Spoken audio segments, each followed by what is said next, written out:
All right, well, it's a little chilly to fire up the grill, although normally I grill all year round, not so much this winter. So we're going to do these steaks inside. If you want to brave the cold and, bundle up, get your hat and your gloves on and wear a winter coat, you can certainly fire up the grill and do these.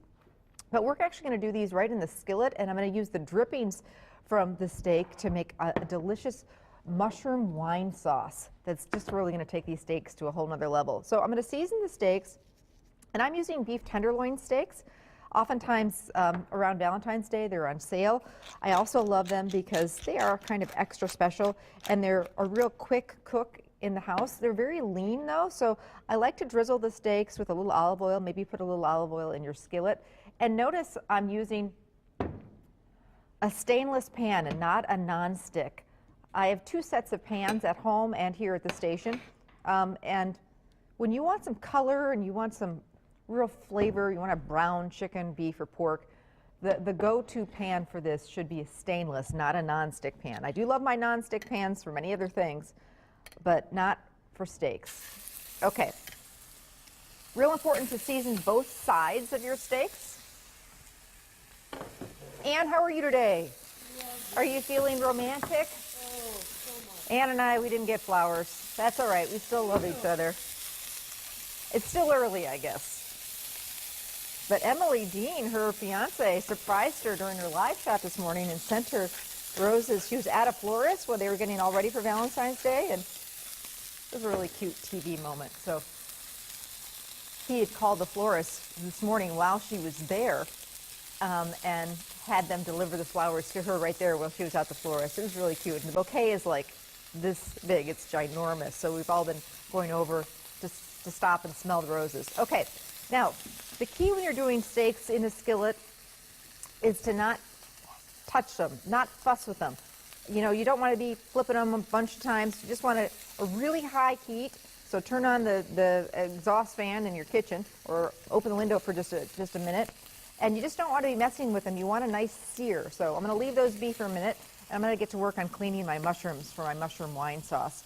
So I've got a couple of different types of mushrooms. I thought I'd splurge, being Valentine's Day, and do some baby bellas and some button mushrooms. And now at the grocery store you can find all sorts of fun different mushrooms that you can use. And they're not expensive either. They've really come down in price. It used to be some of those more exotic mushrooms were a little pricey. Best way to clean mushrooms, a damp paper towel, and these are pretty clean.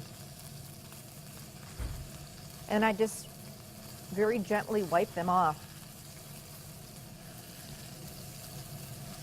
Don't want to run them under running water because then they'll get soggy. Mushrooms are full of moisture anyway, so you don't want them to be, nobody wants soggy mushrooms. So then I just trim the ends off.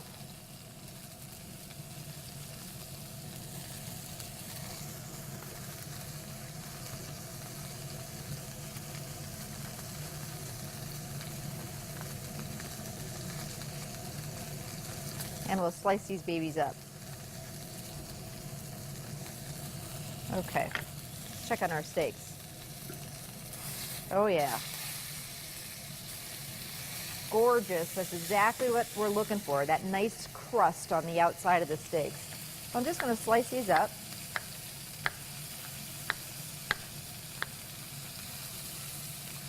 I know some people say, a great steak doesn't need a great sauce.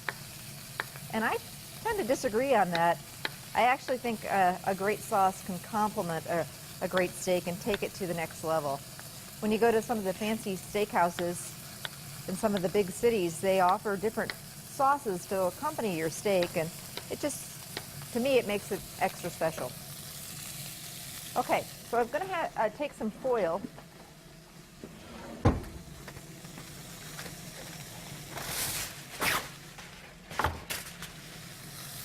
And you want to cook the steaks to your liking. So I like mine a nice medium rare, and I'm going to cover them with foil. They're going to continue to cook, and you're left with all these great brown bits in the bottom of the pan. I'm going to get a little bit of the black up from the steak. I don't want that to get into my sauce. I'm just using a paper towel to do that. But for the most part, there's some really great flavor in the bottom of that pan, some nice drippings from the steak. So I'm going to use those to create a nice pan sauce. So I'm starting with a few tablespoons of butter. If you wanted to lighten up a little bit, you could use olive oil. In go my mushrooms.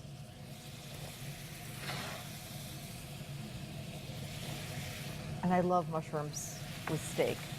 It's just a great combination. You could do a little garlic in there if you wanted.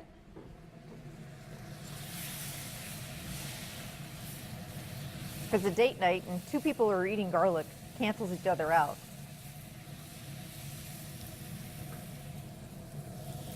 A little bit of salt and pepper.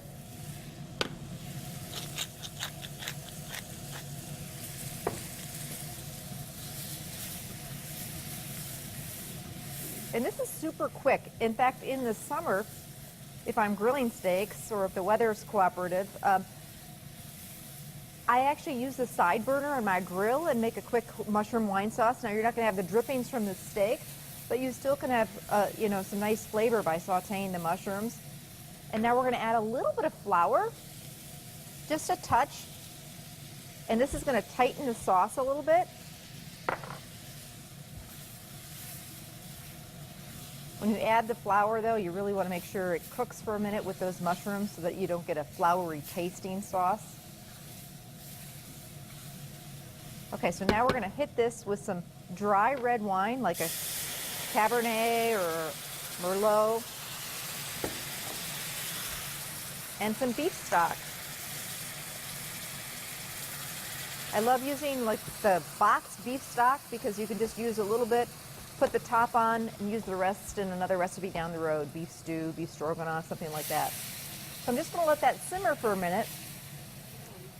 I know, yum is right. Ann says yum. See, a good steak any day. I was on Facebook today and I said, chocolate or flowers, question mark, or something else, one of your choice of treats. And I have to say I take chocolate any day over flowers. I mean, I like them both. But I don't know, good steak might top them all. Greg, my director, agrees. Ann says money. Of course, Ann. Okay, so see how that's thickening up? It's perfect. And we're just going to finish the dish with some fresh herbs. Just pick these up right at the grocery store. But just a few different options here. Rosemary, I love fresh rosemary, but it's a very strong flavor, so it might be a little strong for some if you're not into it. If you're going to use fresh rosemary, a little dab will do you. So you just basically take the leaves off the stem, and it's real important to really give that a rough chop, a nice chop, I should say, actually, because nobody wants pieces of rosemary, especially on a date night, stuck in their teeth. That wouldn't be so good. So if you're using rosemary, which I happen to love, and you can see my sauce is reducing, getting a little bit too thick, so just add a little more stock, no big deal.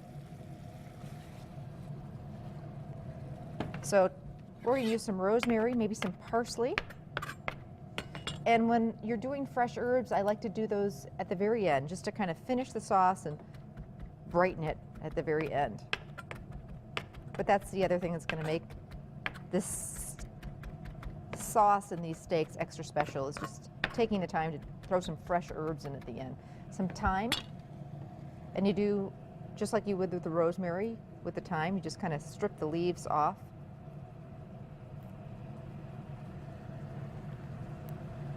Just give it a rough chop. And we've got some chives as well. And for me, I think chives, the easiest way to deal with those is just clean kitchen shears, or even your kids' scissors. Just give them a good cleaning, and then they're so delicate that it's hard to chop them, so it's just better to use the kitchen shears. All right, ready to take this dish to the finish line like they would at the fancy restaurants that you go out for. We're going to plate it up. In go our fresh herbs. We'll take our steaks, which look fantastic, and they've rested, which is great.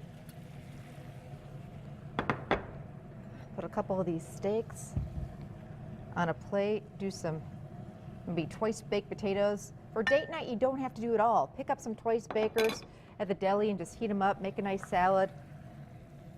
A little later in the show, we're going to do a really quick, fun, make-ahead dessert, mint melt-aways, which would be a nice way to finish the meal. Earlier this week, we did my blender chocolate mousse, which people are going crazy over, or those mini cheesecake cupcakes. So lots of great, easy dessert recipes on the website as well. Well, don't go away, because we are just getting this date night started. I mentioned a great side to go with these steaks would be a cheese and bacon risotto. Yeah, we'll show you how to make it coming up. And later, scallops and some fun ways to decorate for a date night too. So don't go anywhere. We'll be right back.